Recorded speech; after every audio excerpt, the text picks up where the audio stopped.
स्वागत है आप लोग का स्मार्ट क्लासेस में। आज हम लोग अर्थशास्त्र क्लास 10th का देखेंगे, चैप्टर 6 वैश्वीकरण। ठीक है, वैश्वीकरण क्या है?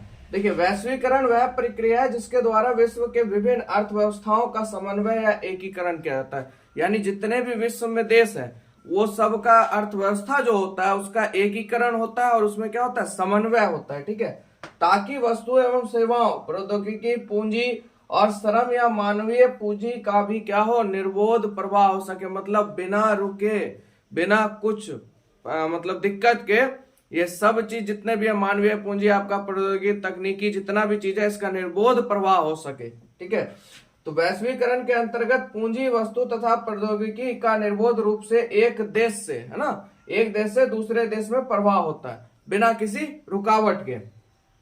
तो इसको स्पष्ट करते हुए एक अर्थशास्त्री थे ब्रैंको मिल्नोविक।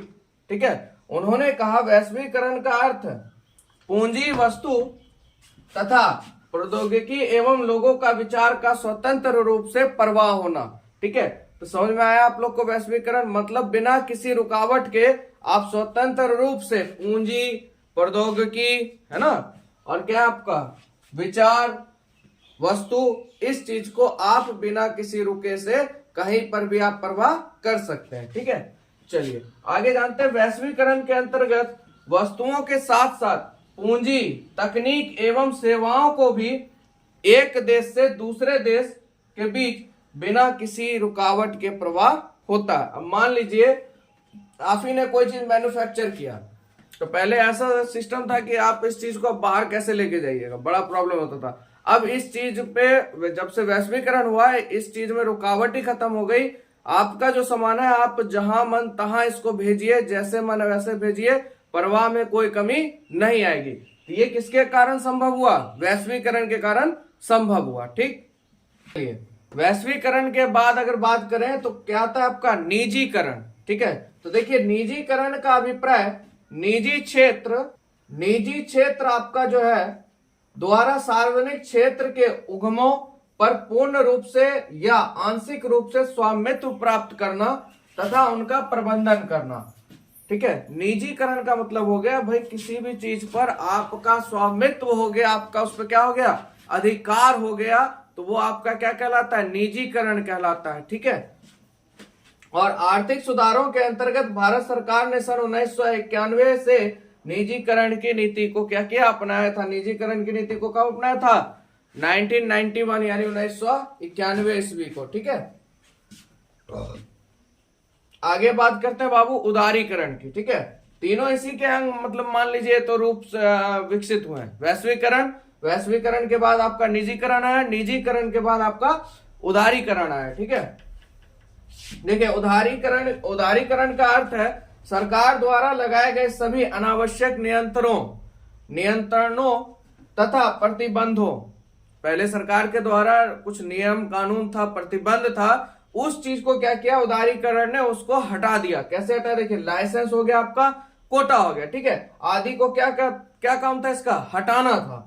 और आर्थिक सुधारों के अंतर्गत सन 1991 में भारत सरकार ने उदारीकरण की भी नीति को अपनाई। देखिए दोनों की नीति को कब अपनाया गया? 1991 ईस्वी में। निजीकरण यानी प्राइवेट जिसको कहिए, स्वामित्व अधिकार होना। ठीक है, और उसके बाद आपका हो गया क्या चीज है, उदारीकरण।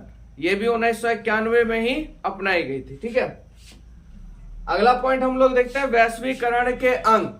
तो वैश्वीकरण के देखिए मुख्यतः 5 अंग होते हैं। ठीक है, मुख्यतः कितने अंग होते हैं? 5 अंग होते हैं। किसके? वैश्वीकरण के। तो बात करते हैं सबसे पहले की, तो व्यवसाय और व्यापार संबंधी अवरोधों की कमी। यानी देखिए वैश्वीकरण आने के बाद क्या हुआ, व्यापार में जो अवरोध आते थे, आने जाने में जो अवरोध आती थी, उसको वैश्वीकरण ने क्या कर दिया, खत्म कर दिया। ठीक है, तो व्यापार अवरोधों को कम करना ताकि वस्तुओं एवं सेवाओं को बिना रोक टोक आदान प्रदान हो सके। ठीक है, दूसरा है आपका पूंजी का निर्बाध प्रवाह।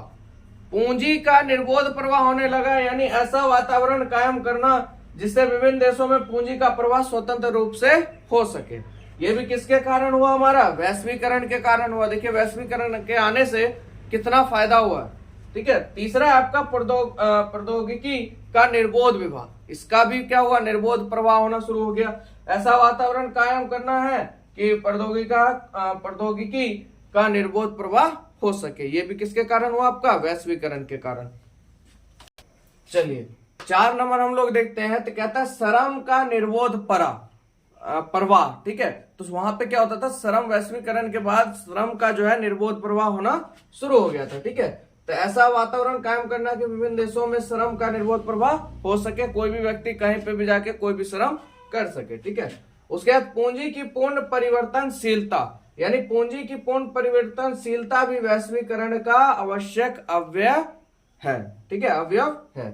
चलिए आगे बात करते हैं बहुराष्ट्रीय कंपनी, ये क्या है। देखिए कहता है यह बहुराष्ट्रीय कंपनी जो है एक या एक से अधिक देशों में उत्पादन पर नियंत्रण और स्वामित्व का अधिकार रखता है, ठीक है। ये क्या करता है, कोई भी मतलब मान लीजिए देश है, ठीक है, कहीं पे भी जाके क्या करता है, उत्पादन पर, वहां जो उत्पादन होता है या जो भी उत्पादन है उस पर नियंत्रण रखने का काम, और उस पर स्वामित्व किसका होता है, बहुराष्ट्रीय कंपनी का होता है। जैसे आपका सैमसंग हो गया, ये भी बहुराष्ट्रीय कंपनी में आता है। कोका कोला हो गया, नोकिया हो गया, टाटा मोटर्स हो गया, फोर्ड हो गया, ये सब क्या है, बहुराष्ट्रीय कंपनी। आगे बात करते हैं बहुराष्ट्रीय कंपनी की कार्य प्रणाली। अब ये कार्य कैसे करते हैं, इनकी कार्य प्रणाली क्या, देखिए है बहुत तेज है। देखिए कैसे करते हैं, बहुराष्ट्रीय कंपनियां उत्पादन लागत में कमी करने एवं अधिक लाभ कमाने।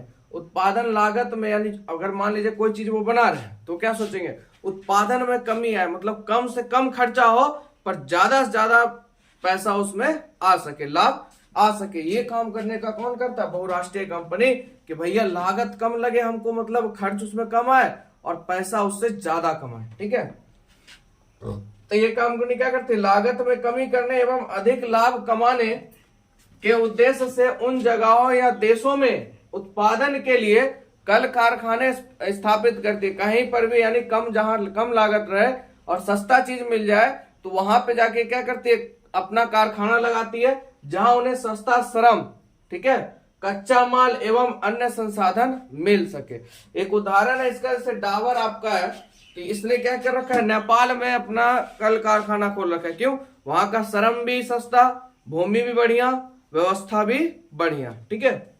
आगे बात करते हैं, यह बहुराष्ट्रीय कंपनी जो है यह वस्तु एवं सेवाओं का उत्पादन अभी जो कर रही है विश्व स्तर पे कर रही है, यानी ऑल ओवर जो कंट्री जितना भी है आपका, ठीक है, पूरे वर्ल्ड में ही फैल चुका है बहुराष्ट्रीय कंपनी, सब जगह अपना काम कर रही है, उत्पादन धीरे धीरे ग्रो कर रही है, ठीक है, और जिससे वह सबसे ज्यादा लाभ कमाते हैं, ठीक है।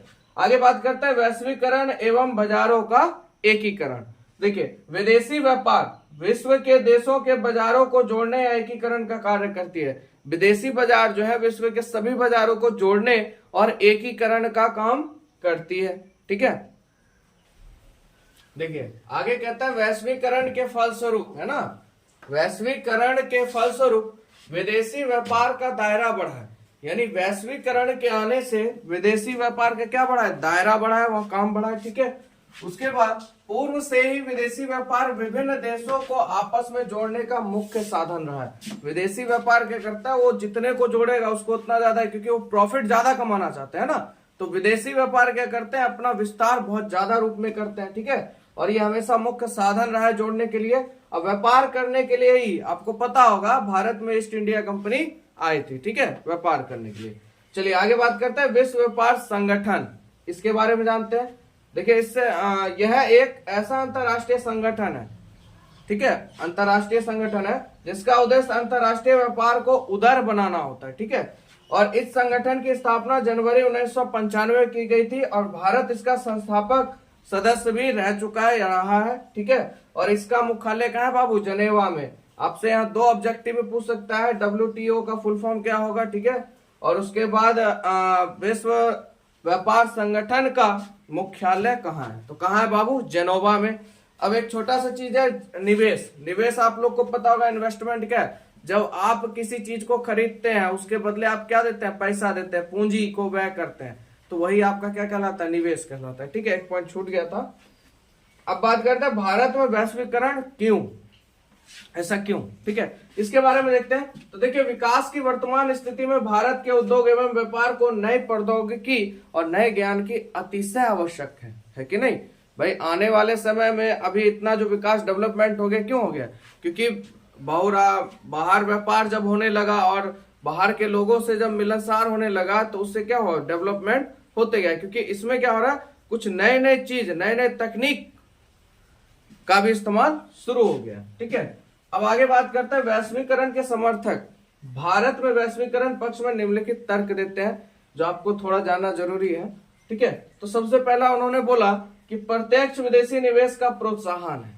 सही बात है, वैश्वीकरण से प्रत्यक्ष विदेशी निवेश प्रोत्साहित होगा और जिससे भारत जैसे विकासशील देश अपने विकास के लिए वहां से क्या कर सकते हैं, पूंजी प्राप्त कर सकेंगे। ठीक है, चलिए 2 नंबर देखिए, कहता है नई प्रौद्योगिकी के प्रयोग में सहायक। तो नई प्रौद्योगिकी में इसका सहायक हुआ।